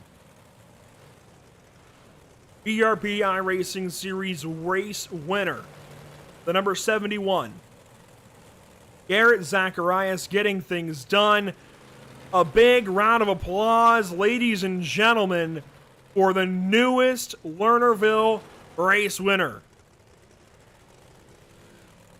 And he earned it too. He was patient throughout the race. Everybody else getting into squirrels. He got that car worked in really well when the track got old, and he just stayed right behind Travis Miller until he knew the time was right and made that pass. But hey, Travis Miller, great way to get things going again. And Brett Rawls, how about that 17 car out of nowhere getting onto the podium at the end of this race? Ready for another pun, Joe? I am always ready for another Brett pun. rolls back up to the top 3. I know, kind of a layup there, but we'll take it nonetheless. What an incredible race. What an incredible day of racing as a whole. This is how you get a season restarted.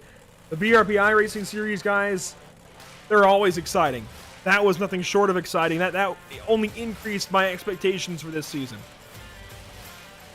Oh, yeah, for sure. I mean, you put 26 cars out on the track, you work it in for 117 laps, they're still neck and neck, and racing so hard with each other, finding extra pieces of grip all around the racetrack, getting set up to have passes like Zacharias did, and just see the great competition throughout the field. It's good to be back. It's good to see these guys running with it, and it'll be exciting to continue through these 14 races of the season, or 13 left, rather. We thank you for joining us here on Pit Stop TV for the Pete Cosco Memorial presented by Pete Cosco Haulage.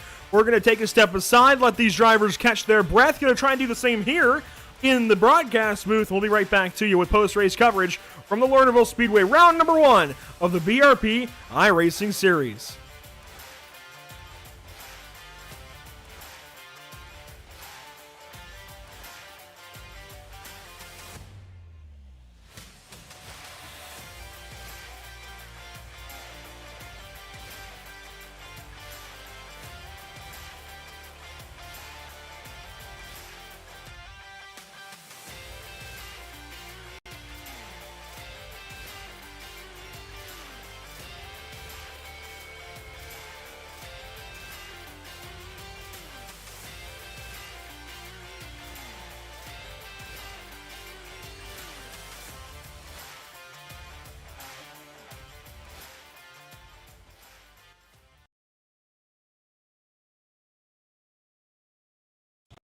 Have you found yourself trying to hide your joy because you're unhappy with your teeth? Your smile is the first feature noticed in an interview, on a date, or in family photos. We want you to be able to shine bright as your best self, and our teeth whitening system is the perfect step toward restoring your confidence.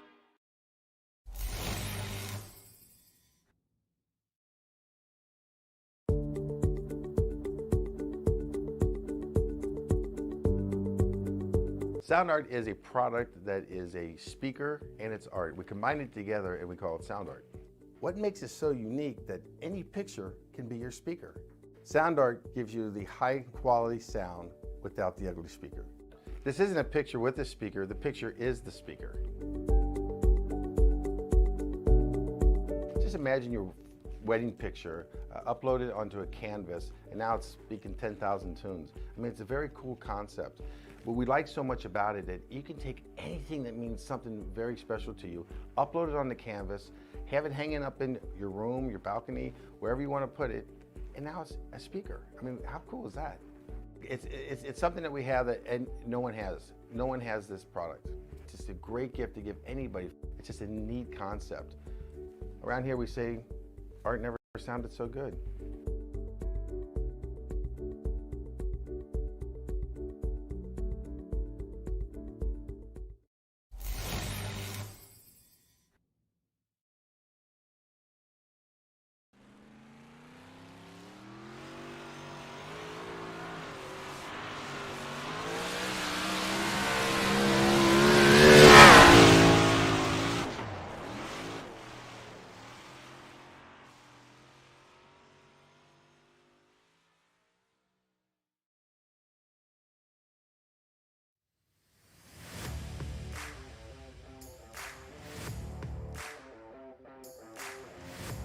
Welcome back to coverage of the Pete Cosco Memorial, presented by Pete Cosco Haulage.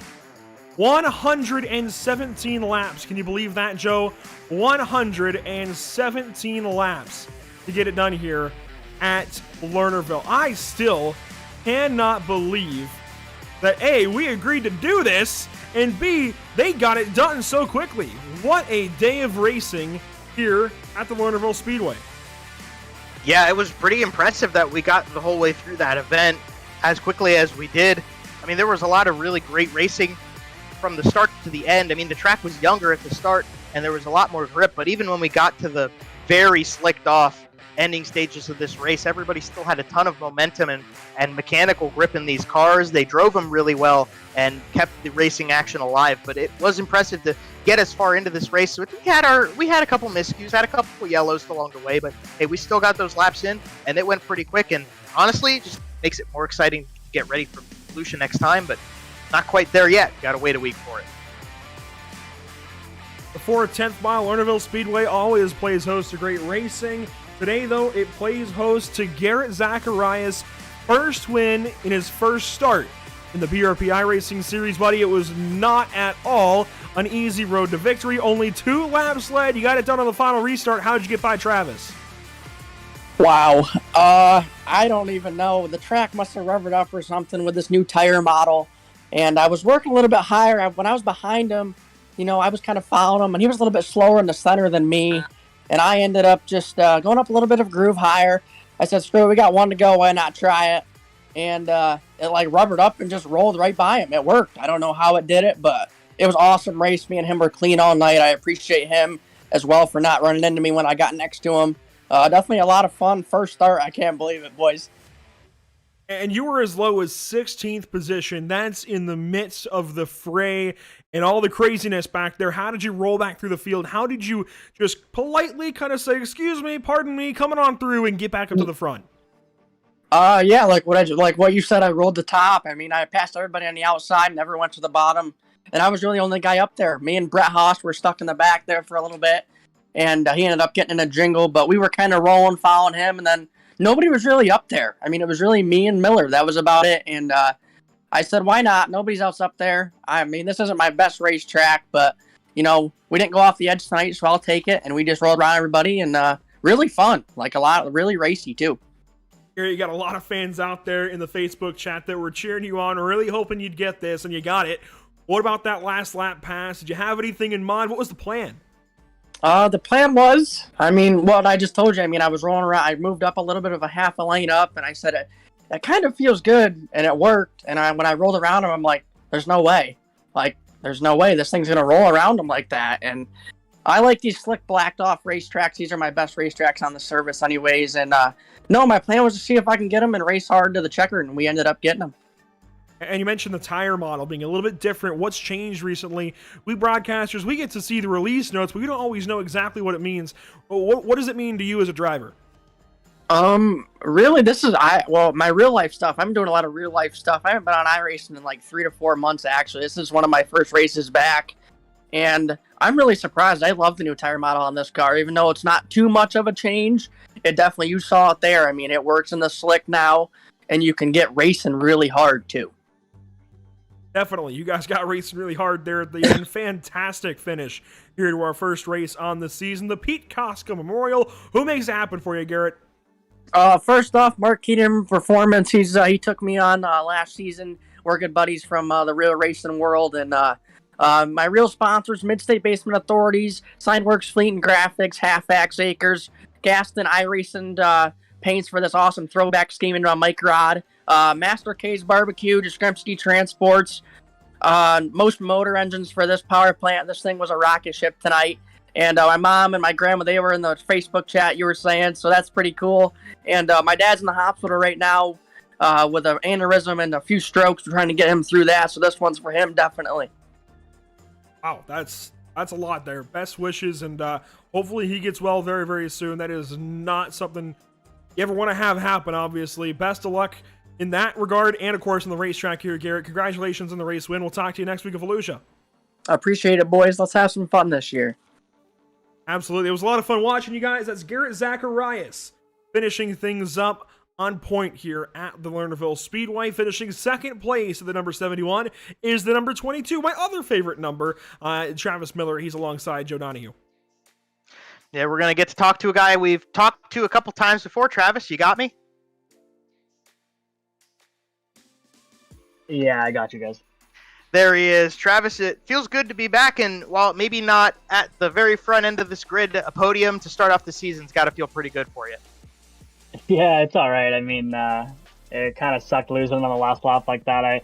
Without having my mirrors on, it's really tough. I thought he was on the bottom for like the last 3 laps, so I kept getting lower and lower just to kind of guard that line because I could hear him.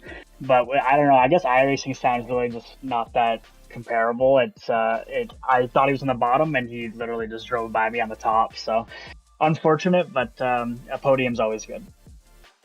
Yeah, well, it seemed like Zacharias behind you was kind of searching, and you were doing the same through those laps. You had controlled the race for a very long period of time up to the final few laps, and then the track got old and it changed a little bit. What was the difference for you in those final few laps compared to the rest of the race in terms of track condition? Yeah, it was definitely a lot tougher. I mean, it was tough because every caution, the middle of the racetrack where you could see that little strip of brown in the middle to the top, it would go away and it would be black. But then when the marbles started building up, you would kind of see it again. And these cars are just so momentum based when the track gets so slick like this that you just have to hit it perfect every time. And if you get a little too tight or a little too loose, you're just going to kill the entire run. So I was just trying to hit my marks the same every time. And then it was just hearing this car behind me just really got in my head there. And I was thinking more about on the defense, and I guess I should have just been offense and tried to take it home. But you live and you learn. Absolutely. That's a great mentality to have. And with so much time left in this championship, you have the opportunity to continue to capitalize. I mean, what is this going to do for your championship? You've got momentum, you've got points, and you've got Volusia next time. How are you going to make the most of that situation in 1 week's time? Well, I mean, last season we ran good at the first race of the year, and then we kind of struggled a little bit. So hopefully we can just kind of keep the momentum rolling. I mean, we ran good at Volusia last year, and we'll just see what we can do. I think it's really going to come down to how much practice we can get in on the sim during the week and stuff. So, I'm just going to have to focus more on that, and hopefully we can be around every race. Well, certainly we're looking to see that from you, Travis, and we want to see that for all of the people who help you out. Tell us who makes it happen, who's helping you out, getting that 22 car up and looking so good and running so well up at the front end of this field.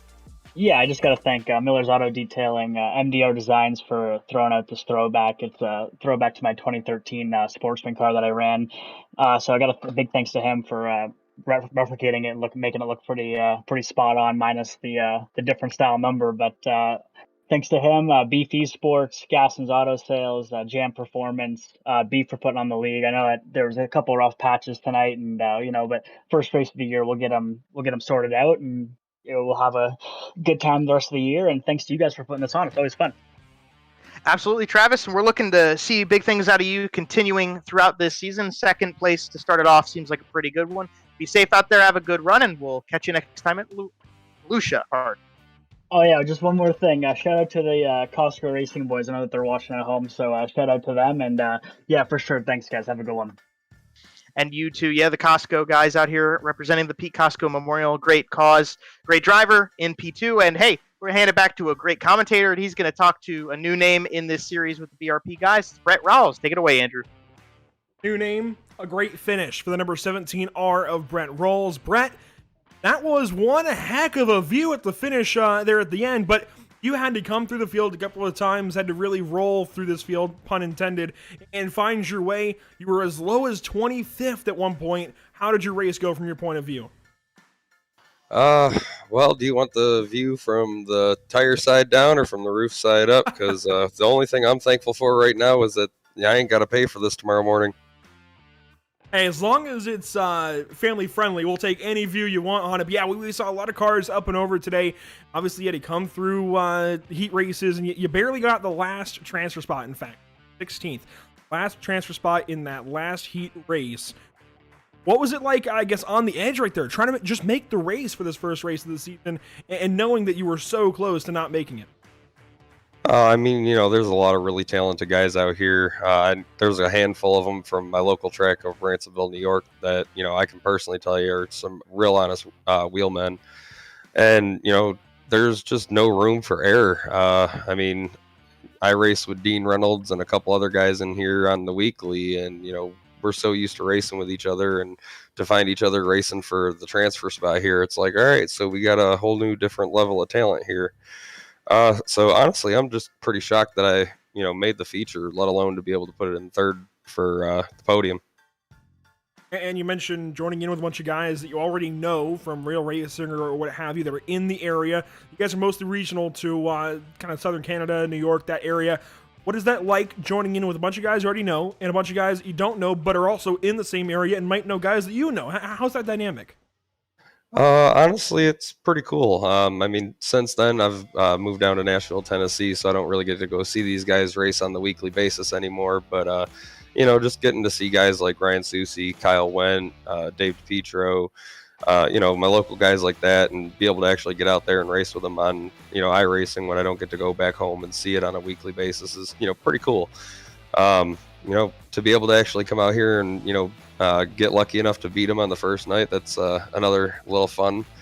But I mean, in the mix of guys versus guys you don't know, the only thing that I can really compare it is like the Friday night local track and a Saturday night invader track. I mean, if you traditional one track race car driver, you go to another track, it's just a whole different type of talent out there. A lot of guys that I don't know in here, and a lot of guys that I'm not too shameful to say are pretty fast.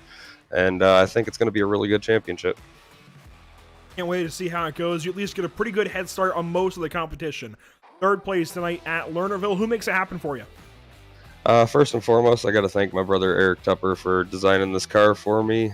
He absolutely knocked this thing out of the park, in my opinion.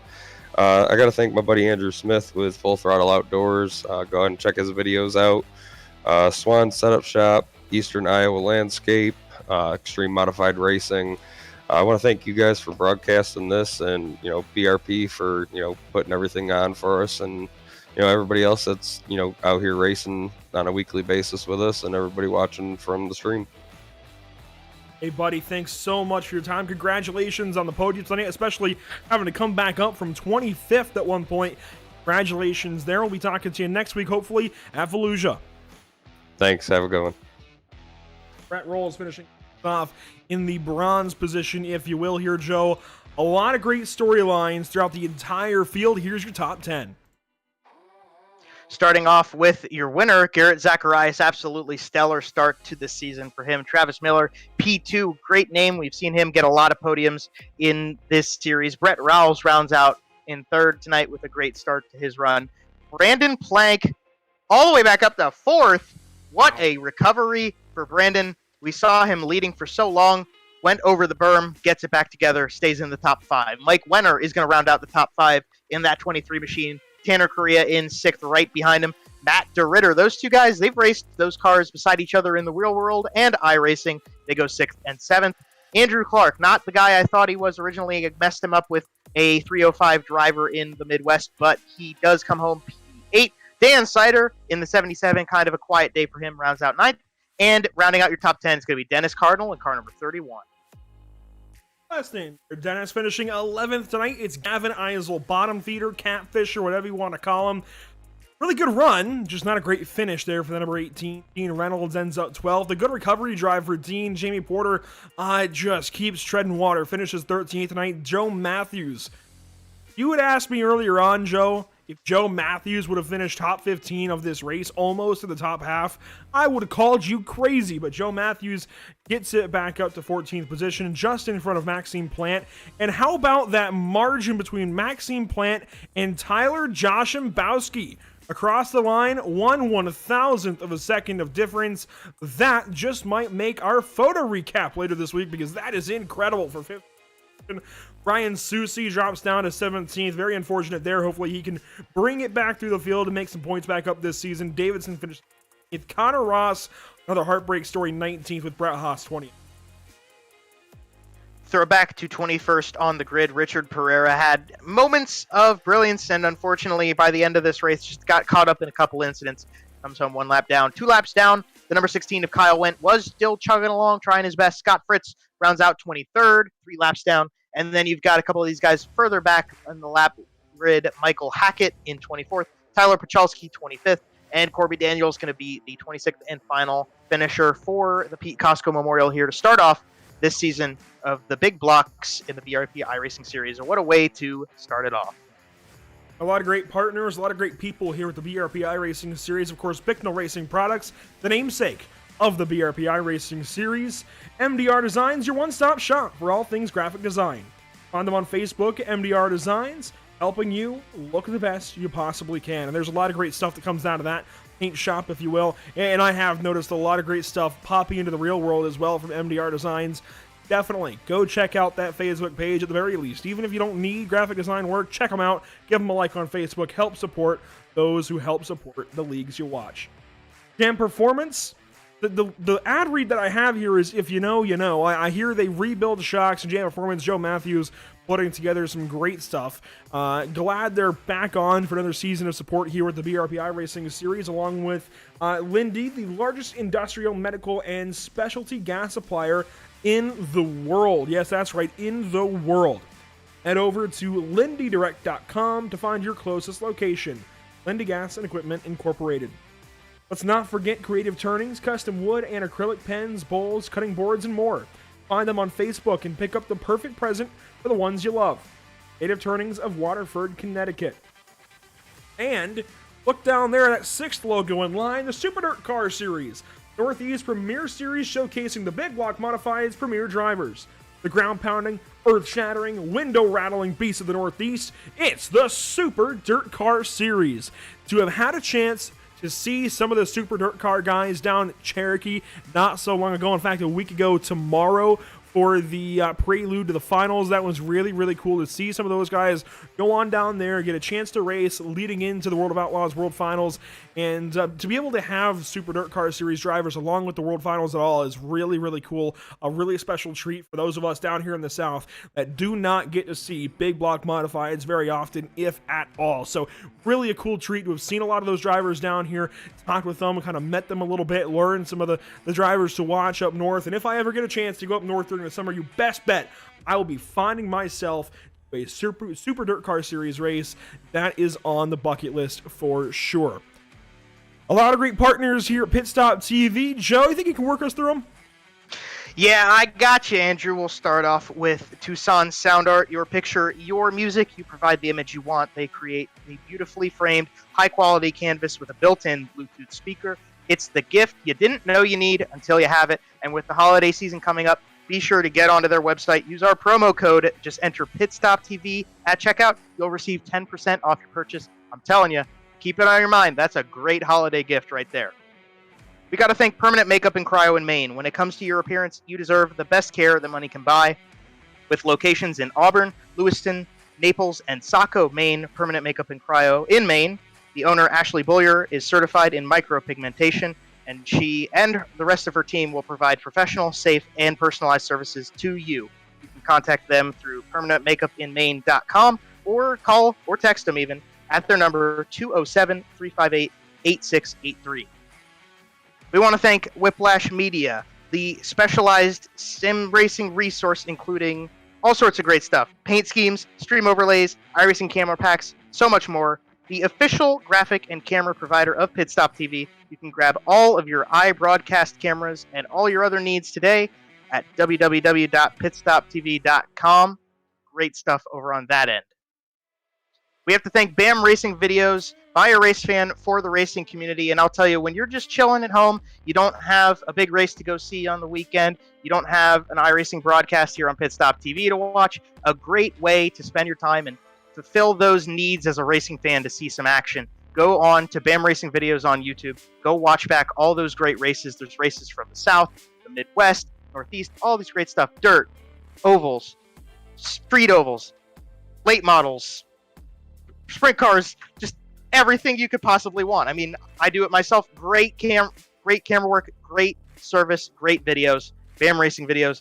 Get on over there. and check out that stuff. Great performance by Brendan over there at BAM Racing Videos. A lot of great stuff from BAM. Just recently surpassed 1 million video views on YouTube. That I thought was pretty cool. A lot of upcoming broadcasts here at Pit Stop TV. You can see BRP still in our Monday slot. We've moved on now from that, but we've got a lot of great racing throughout the rest of the week. The Outlaw Sim Series goes to the Texas Motor Speedway. It'll be a lot of fun this week. I think EWRL jumping on to sponsor that one is going to be a lot of fun. The Outlaw Sim Series, always a great time. Always a lot of great long run battles. That's the important thing. If you want to see long run oval racing, go to the Outlaw Sim Series. There's a lot of it. And I mean, they always show up with fields of 20, 30 trucks, open setup, and they just really good races week in, week out. It's playoff time. They've already had one elimination. They've got 2 more to go before they fight for a championship in December. And Thursday, the North American Racing League makes their return to the channel after 1 week off. It is race number, I want to say 3, for some reason 4. Yeah, race number 4. Now, we're almost halfway through the season now. My goodness. The North American Racing League GT3 cars on the streets of Detroit Belle Isle. That'll be a lot of fun. And last night, if you're watching SCAR GT1 race, I had mentioned we'll have Legend cars on the channel Friday. We won't actually. We'll have Legend cars on the channel next Friday. Keep in for a lot more information there.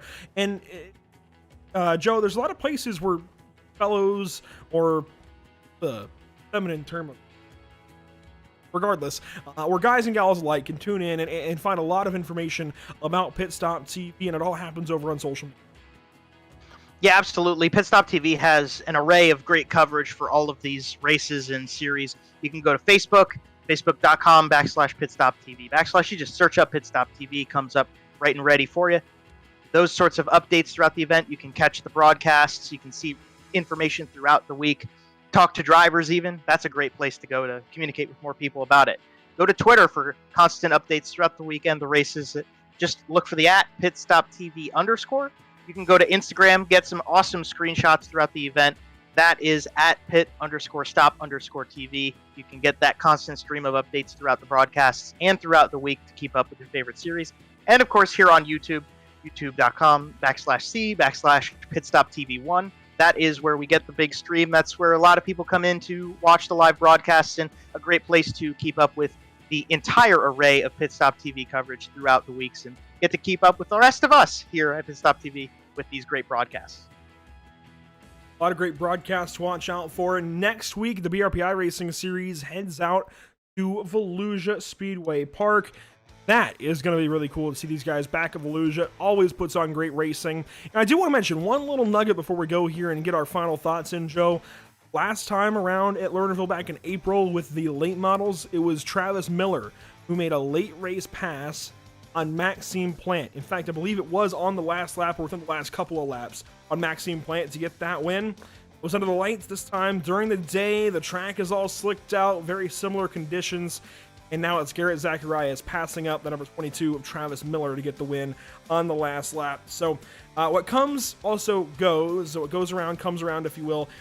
Travis Miller got it the same way back in April, loses it this way here in November.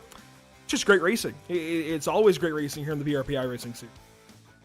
Yeah, Lernerville's a great place to do it too. It's a great racetrack. It provides really great racing, but you talk about, we started off this new year, this new season rather, with some new people. Pete Cosco Memorial, put them out on track for 117 laps. You've got guys like Travis Miller, Jamie Porter, we're used to seeing them race.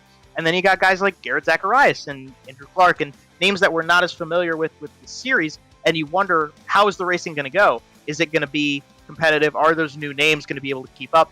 And in today's performance, it actually showed those new names are going to be some threats throughout the season. I mean, we had 2 new drivers in the top 3 at the end of this race.